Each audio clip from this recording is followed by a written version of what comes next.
All right, so I'll try to keep this short and keep you awake. So tax increment financing is what TIF stands for. And tax increment financing is a funding tool that exists all over the United States. I think the only state it isn't allowed in is Arizona, which is a bit of a bummer being here in the Four Corners. But yeah, every other state has enacted TIF, and every state has its own history with it. Some great, some not so great. I'm just looking at you, Chicago. But the way that TIF works is that it's looking at property and sales tax, but we'll talk about property tax. And what it is if you have a property that's valued at a certain amount today and you put it in a TIF district, that property value, assessed, the taxable value, would effectively stay the same over 25 years. Now there's some nuances in it, but just bear with me. So for 25 years, that property value is frozen.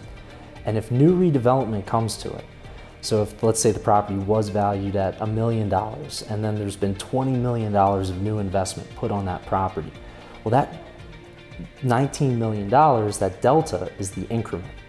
And so that increment is going to generate property tax revenue, and that incremental revenue can be reinvested into the project.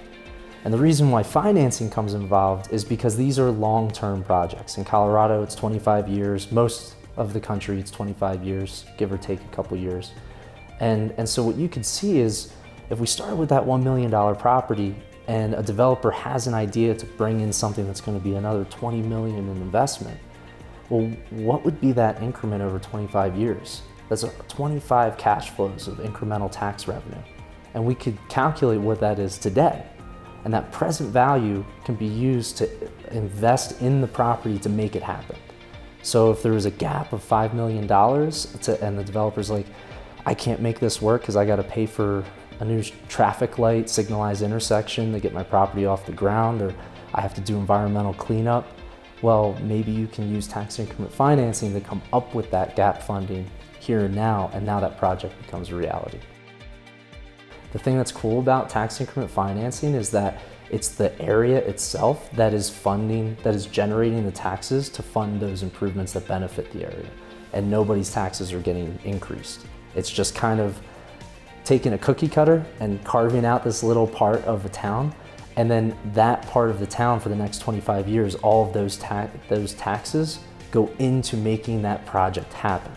And now after 25 years, the TIF district goes away, and that's the new tax base for the community. So if you think about our cities as lasting a very long time, they have a much different lifespan than we do, or even real estate projects. 25 years is kind of a drop in the bucket to make a new development happen.